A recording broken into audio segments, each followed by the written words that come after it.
नमस्कार दोस्तों, आज हम बात करेंगे यूपी ट्रिपल एससी से आने वाली नई कृषि भर्ती केन सुपरवाइजर गन्ना पर्यवेक्षक के बारे में।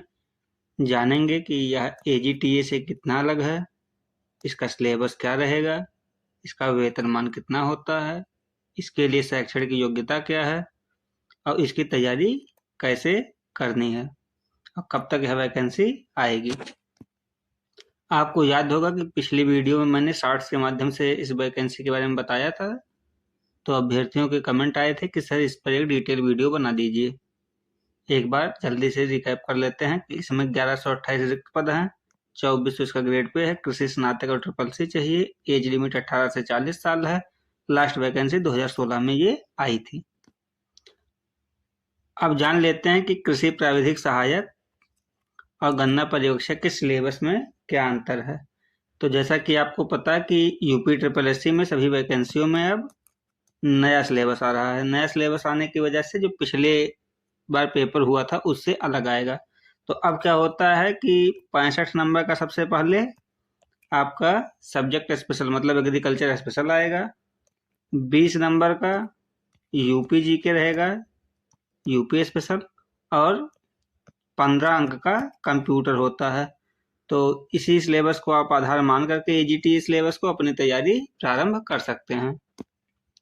एक बात का खास ख्याल रखिएगा कि जो गन्ना पर्यवेक्षक में प्रश्न पूछे जाएंगे उसमें गन्ना से रिलेटेड प्रश्नों की संख्या अधिक रहेगी। जैसे 1 बीघे में कितना गन्ना बोया जा सकता है, कौन सी प्रजाति सर्वोत्तम है, कौन सी नई प्रजाति खोजी गई है, इस प्रकार के प्रश्न ज्यादा आने की संभावना हमेशा से रहती है। अगला प्रश्न है कि इसकी तैयारी कैसे करें। मान लेते हैं कुछ पुराने स्टूडेंट होंगे, कुछ नए स्टूडेंट होंगे जो अब की बार ग्रेजुएशन फाइनल कर रहे होंगे। तो इसमें एग्रीकल्चर जैसा कि मैंने बताया 65 नंबर का यूपी स्पेशल है और कंप्यूटर है। तो इसमें एग्रीकल्चर के लिए आप नेमराज सुंडा की बुक ले सकते हैं, अरुण कात्यायन प्रैक्टिस के लिए ले सकते हैं, और या एस आर कांतवा की बुक भी आप ले सकते हैं। यूपी स्पेशल के लिए परीक्षावाणी, घटना चक्र और यूपी एग्जाम वाले की जो बुक आई है, ये तीनों अच्छी हैं। आप इनमें से कोई भी एक परचेज कर सकते हैं और अपनी तैयारी को मजबूत कर सकते हैं। कंप्यूटर के लिए यूपी एग्जाम वाले की बुक अच्छी है, उसको आप देख लीजिए, या अगर आपने कहीं कोचिंग किया खुद के नोट्स हो तो आप उसको प्रेफर कीजिएगा। इन सारी बुक की लिंक आपको हम डिस्क्रिप्शन में प्रोवाइड कर देंगे, तो आप इसके लिए परेशान नहीं होइएगा। अब देख लेते हैं गन्ना पर्यवेक्षक और कृषि प्राविधिक सहायक वर्ग 3 में अंतर क्या है। तो इसका सबसे पहला अंतर इसकी शैक्षणिक योग्यता में है। शैक्षणिक योग्यता में यहाँ बीएससी एजी प्लस ट्रिपल सी लिया जाएगा, जबकि एजीटीए में ट्रिपल सी की बाध्यता नहीं थी।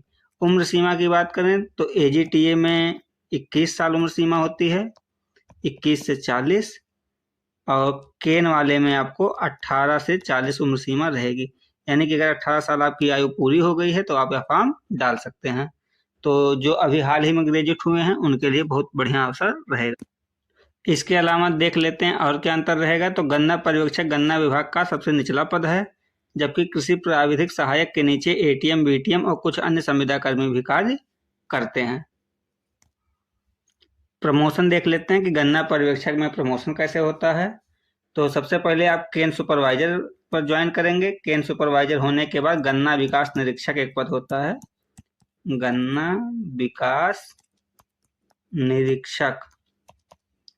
और गन्ना पर विकास निरीक्षक के होने के बाद 42 ग्रेड पे की पोस्ट थी, फिर आप आगे बढ़ेंगे वरिष्ठ गन्ना विकास निरीक्षक पर, वरिष्ठ गन्ना विकास निरीक्षक, और उसके ऊपर होता है सहायक गन्ना आयुक्त, सहायक गन्ना आयुक्त, और इससे ऊपर आप उप गन्ना आयुक्त तक जा सकते हैं। बात यह है कि जो 18 साल की उम्र में नौकरी ले लेगा वो 60 साल 62 साल की उम्र तक जाते जाते उप गन्ना आयुक्त तक पहुंच जाएगा, और जो यही वैकेंसी 40 साल में कंप्लीट करेगा वह गन्ना विकास निरीक्षक या वरिष्ठ गन्ना विकास निरीक्षक तक उसकी जो उम्र सीमा है वो समाप्त हो जाएगी।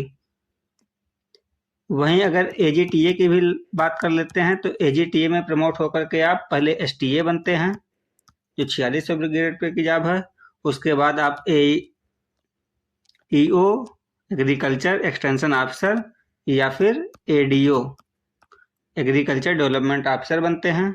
उसके बाद प्रमोट होकर आप एसडीएओ बनते हैं, फिर जिला कृषि अधिकारी तक प्रमोट होकर के बनते हैं। अब देख लेते हैं पोस्टिंग आपको कहाँ मिलती है। तो गन्ना पर्यवेक्षक में आपको अपने आसपास के जनपद यानी मंडल भी मिलने की संभावना कम रहती है।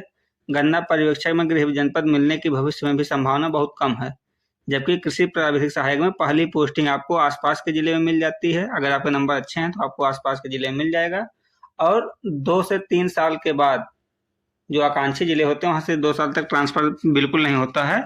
तो 2 से 3 वर्षों के उपरांत आपको गृह जनपद में नियुक्ति मिल जाएगी। एक बार जब रिजल्ट आ जाएगा तो हम आपको बता देंगे कि आपको प्रेफरेंस किस प्रकार से भरना है जिले का। अब इसमें देख लेते हैं कि किसानों से जुड़ाव आपका किस प्रकार रहेगा। तो एजीटीए जो है वो एक्सटेंशन बेस्ड जॉब है। एक्सटेंशन बेस्ड जॉब होने की वजह से आप हमेशा किसानों के प्रत्यक्ष संपर्क में रहते हैं।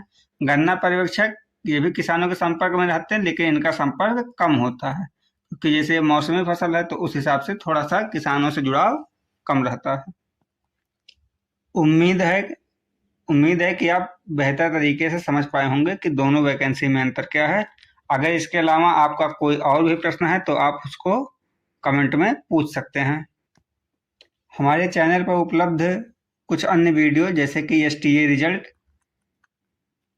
का एजीटीए पर क्या प्रभाव पड़ेगा, स्थानीय महिलाओं तक आरक्षण सीमित या एजीटीए में महिलाओं को आरक्षण किस तरह से दिया गया, इस पर वीडियो उपलब्ध है। प्रतीक्षा सूची क्यों जरूरी है, इस पर एक डिटेल वीडियो बना करके डाला गया है।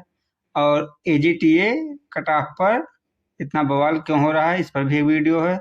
महिलाओं की कट ऑफ पुरुषों के बराबर क्यों जा रही है, एजीटीए डॉक्यूमेंट वेरिफिकेशन में आपको क्या क्या लेकर के जाना होगा, इसकी पूरी डिटेल वीडियो बना करके अपलोड कर दी गई है। आप लोग इसे देखिए, और अगर आपको कोई असुविधा होती है या कोई सुझाव है तो उसे आप कमेंट बॉक्स में जरूर बताएं। अगर आपको हमारे द्वारा दी गई इन्फॉर्मेशन पसंद आए तो आप सभी चैनल को लाइक सब्सक्राइब जरूर किया कीजिएगा। हमारे अभी 100 सब्सक्राइबर हो चुके हैं। इसके लिए आप सभी का धन्यवाद। Thanks for watching.